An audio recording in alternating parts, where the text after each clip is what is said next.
सुस्वागतम, नमस्कार। You have tune in to first one Hindi. कैसे हैं आप सब?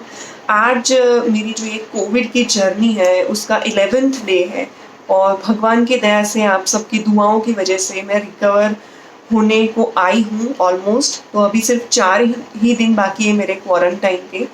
तो मैं चाहती थी कि आपसे थोड़ा मेरा एक्सपीरियंस शेयर करूं। मैंने शुरुआत में एक वीडियो बनाया था जब आई वाज टेस्टेड पॉजिटिव, लेकिन उसके बाद शुरू में थोड़ा वीकनेस जैसा लगना और फिर मैंने कुछ इन्फॉर्मेशन आपको नहीं दी थी।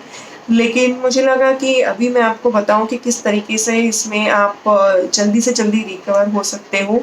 तो सबसे पहले तो जो आपको मेडिसिन डॉक्टर ने दी है वो आपको टाइम पे लेनी है। खास करके उसमें जो फ्लू के रिलेटेड मेडिसिन होती है, जैसे कोरोना की कोई स्पेसिफिक मेडिसिन नहीं होती, लेकिन जो फ्लू में देते हैं उसी टाइप की मेडिसिन देते हैं। तो जैसे कि मुझे फैबी फ्लू करके एक दवाई आती है वो दी थी, और उसका डोज इतना ज़्यादा होता है कि वो जो गोली है ना, वो शुरुआत का जो पहला दिन होता है उस दिन तो 9 गोलियां लेनी होती है, और एक गोली होती है 400 mg की। मतलब आपको दिन में ऑलमोस्ट 3600 mg जितना डोज अपनी बॉडी में डालना है, जो शायद आपने कभी नहीं डाला होगा।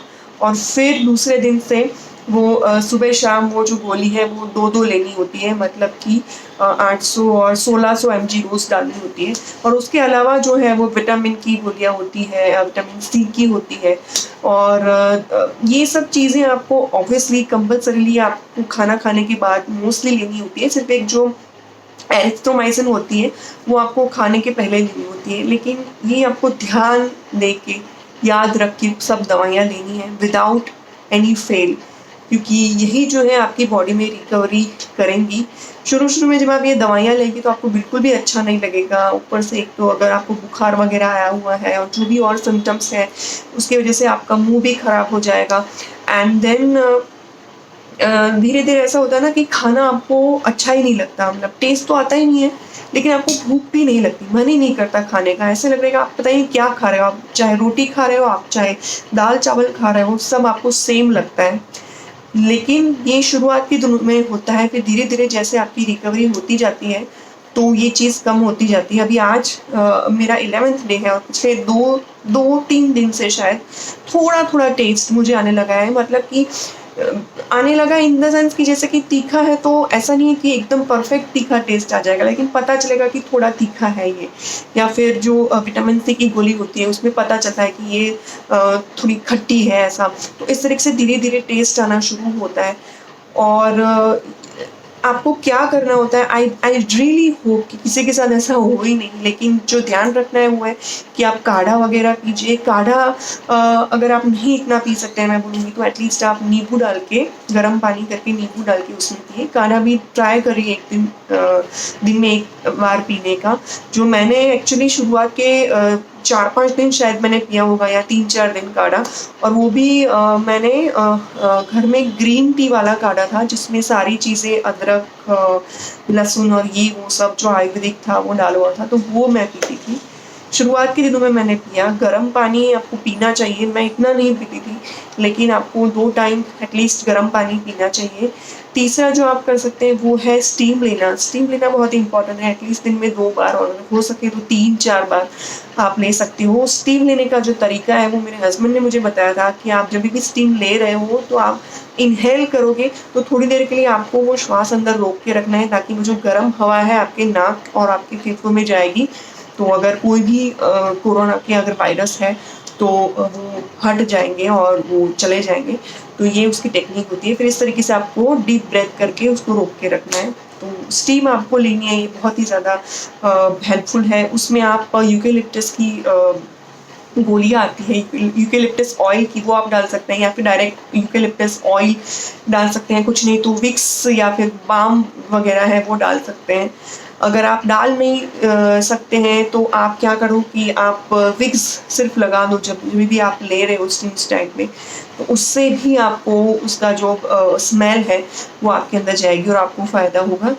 तो स्टीम लेना इम्पॉर्टेंट है और बाकी आराम इम्पॉर्टेंट है। शुरू में जब हम 3-4 दिन के बाद ऐसा लगता है कि चलो रिकवर होना शुरू हुआ है, तब ऐसा नहीं है कि आप बस बैठे रहो या आराम मत करो। जब भी ऑब्वियसली आपके पास देखिए कुछ काम तो होगा ही नहीं, आप क्वारंटाइन है तो आपको मेन आराम ही करना है, और इसीलिए आप क्वारंटाइन भी रहते हैं कि एक तो आपका आराम हो, दूसरा आप किसी के कॉन्टैक्ट में ना आए तो किसी और को ये पास ना हो। तो बने उतना आराम करिए, जितना आराम करते हैं रिकवरी उतनी जल्दी होती है। और दूसरा कि पॉजिटिव सोचिए, ऐसा मत सोचिए कि मुझे ये हुआ है, मुझे कोरोना हुआ है, अब क्या होगा, ये वो। पॉजिटिव सोचिए, अब जिस भगवान को मानते हैं उन भगवान से प्रार्थना करिए कि वो आपके साथ रहे, आपको शक्ति दे दे कि जो सिचुएशन आई है वो तो ऐसा नहीं है कि चुटकी भर में चली जाएगी, ठीक है, इतने दिन तो आपको निकालने ही पड़ेंगे। तो उस टाइम पे रादर देन टेलिंग गॉड कि भी मेरे को ठीक कर दो, तो वो भी नहीं कर पाएंगे। आपका कर्म का फल है, आपको भुगतना ही पड़ेगा। तो जो 14 दिन है, 15 दिन जितने भी जाते हैं, भगवान से प्रार्थना करिए कि वो आपको शक्ति दे, और उनसे ये कि वो आपके साथ में चले, तो ज़रूर से आप पॉजिटिवली इस चीज़ का सामना कर पाएंगे और बहुत जल्दी ठीक होंगे।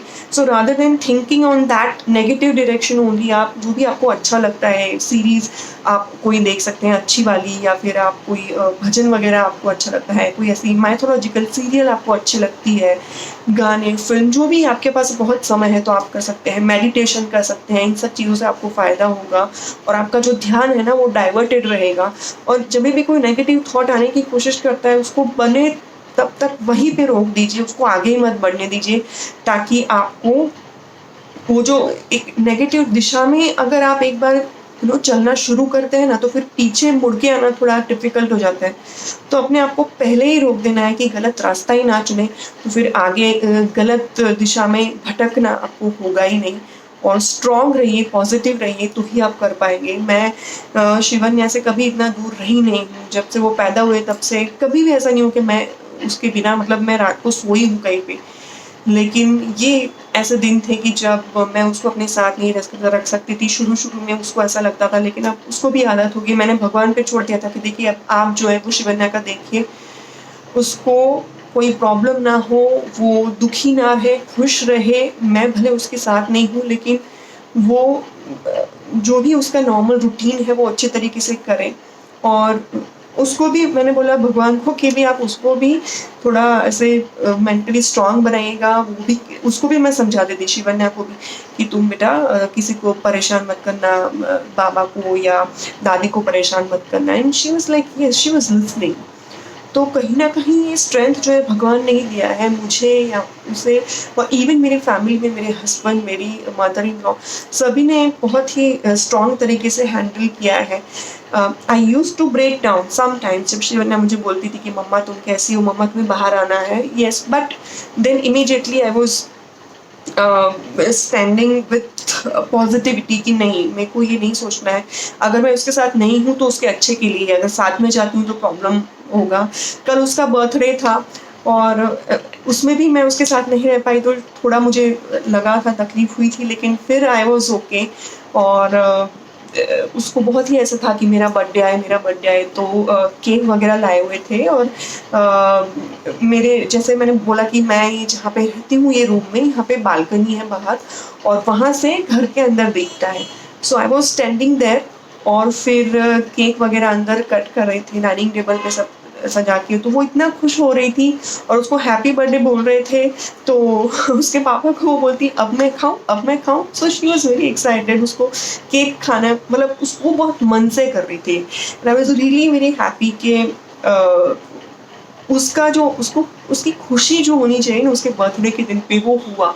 और थैंकफुली मैंने उसके लिए कुछ चीज़ें मंगाई थी, फर्स्ट क्राई से मंगवाया था, कुछ कपड़े और जूते वगैरह, तो वो भी टाइम पे आ गया, मतलब दोपहर को ही आ गया। हालांकि उसने वो पहना नहीं, क्योंकि शिवन्या को कई बार ऐसा हो जाता है ना कि जिद पे अड़ जाती है कि अब मुझे नहीं, यही नॉर्मल कंफर्टेबल कपड़ों में रहना है। तो मैंने उसके लिए जो मंगवाया है वो इतना, मतलब उस तरीके का मटेरियल नहीं है कि जो वो पूरा दिन ना पहन सके। बट स्टिल मैंने स्वामी से बोला कि आप उसको फोर्स मत करिएगा, कोई बात नहीं, अगर नहीं पहनती है तो सुबह एटलीस्ट उसको नए कपड़े, स्कर्ट और टी शर्ट बहुत ही अच्छा था जो लिया था मैंने कुछ टाइम पहले, मेरी मम्मी ने दिया था, वो पहना था उसने। और फिर शाम को तो she was in a casual clothes, but she was happy, she was comfortable, और उसको मज़ा आया, तो कहीं ना कहीं मुझे भी खुशी हुई। और रही बात मेरे साथ में रह के एंजॉय करने की, तो जब मैं यहाँ से बाहर जाऊँगी, शायद ये मेरा बिग बॉस का घर है, यहाँ से बाहर जाऊँगी तो ऑब्वियसली मैं उसके साथ टाइम बिताऊंगी, तब फिर से हम लोग सेलिब्रेट करेंगे और सब साथ में रह के मनाएंगे। क्योंकि भले ही डेट वो शायद बर्थ डेट नहीं होगी, लेकिन फीलिंग्स जो है वो वही होंगी। तो आई रियली होप कि जल्दी से वो दिन आए। दूसरा कि टेम्परेचर वगैरह जो है वो शुरुआत के दिनों में नहीं, एटलीस्ट बाकी के दिनों में भी आपको कंटिन्यूस मेजर करना पड़ता है, क्योंकि इससे पता चलता है कि भी ऑक्सीजन लेवल या टेम्परेचर प्रॉपर है कि नहीं। तो मुझे अब तक ऐसा है कि टेम्परेचर जो मेरा है वो 98.6, 98, कभी कभी 99 पॉइंट समथिंग, 99.8 इतने तक भी चला जाता है। बट डॉक्टर ने मुझे बोला था कि if you are having a temperature equal to 100 तो ही आपको चिंता करने की ज़रूरत है, बाकी थोड़ा बहुत ऊपर नीचे होता है। और जो मेरे हस्बैंड ने, उन्होंने कहीं पढ़ा था कि जब भी आपके बॉडी में किसी भी तरीके का इस जो इन्फेक्शन हो या कोई भी ऐसी प्रॉब्लम आती है, तो उसके सामने जब इम्यून सिस्टम लड़ता है तो बॉडी का टेम्परेचर जो है वो ब्रेन अपने आप बढ़ा देता है, तो उसको नॉर्मल आने में समय लगता है। तो हो सकता है कि आपको बुखार वगैरह ना हो, फिर भी आपको 99.5 या ऐसा कुछ टेम्परेचर आए। सो जब तक आपको ठीक लग रहा है तब तक आपको टेंशन करने की ज़रूरत नहीं है। सो इस तरीके से मेरा टेम्परेचर आता रहता है। तो बाकी तो सब ठीक है। दवाइयाँ भी ऑलमोस्ट भी विटामिन की बाकी हैं, और जो भी होम रेमेडीज़ होती हैं वो मैंने शुरुआत में की। अभी उतना मैं नहीं कर पाती हूँ, लेकिन मैं उसकी जो मेडिसिन होती है आयुर्वेदिक, वो मैंने शुरू कर दिया है लेना। And I think everything will be fine.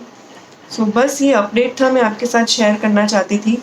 और ख़ास करके हाँ, एक दूसरी बात भी रहेगी कि बीच-बीच में रिपोर्ट्स कराने होते हैं। तो ख़ास करके जो रिपोर्ट्स हमने लास्ट टाइम करवाए वो थे सीआरपी, डी डायमर और सीबीसी के। तो सीआरपी होता है सी रिएक्टिव प्रोटीन, जो कि हमारे लिवर थ्रू जनरेट होता है जब भी बॉडी में कोई इन्फेक्शन होता है या इंजरी होती है। तो इसके जो लेवल है इस प्रोटीन का, वो हमारे ब्लड में बढ़ता है, जिसकी वजह से आपको पता चलता है कि कितना प्रॉब्लम है या कितना इन्फेक्शन है, अगर सिंपल भाषा में बात करें तो एक उसका लेवल जानना ज़रूरी होता है, जो नॉर्मली 6 mgl से कम होना चाहिए। तो शुरू में वो मेरा, जब हमने करवाया था तो फर्स्ट टाइम पे 6 से कम था। फिर इन्फेक्शन के कुछ दिनों बाद जब करवाया, कुछ मेरे ख्याल से 1 हफ्ते के बाद, तो 6.14 के आसपास था, मतलब 6 से ज़्यादा था। बट देन जब लास्ट में करवाया तो 4 के आसपास था, सो विच वॉज नॉर्मल। तो ये इसकी एक ज़रूरत होती है, एक डी डायमर की ज़रूरत होती है। इससे पता चलता है कि शरीर में कहीं कोई ब्लड क्लॉट तो नहीं है इन्फेक्शन वगैरह की वजह से, और इससे कोई हार्ट के रिलेटेड आपको प्रॉब्लम ना हो, तो उसके लिए वो चेक करना होता है। और एक सीबीसी है, जो हमारे प्लेटलेट्स होते हैं नॉर्मली, हमारा ब्लड काउंट वगैरह, और जो वाइट सेल्स और रेड सेल्स, वो सब काउंट करने होते हैं। और लीवर का भी एक टेस्ट होता है, जिसमें लीवर की फंक्शनलिटी है वो चेक करते हैं। तो ये सब टेस्ट नॉर्मली होते हैं, और उसके साथ साथ हीमोग्लोबिन वगैरह के जो टेस्ट होते हैं वो।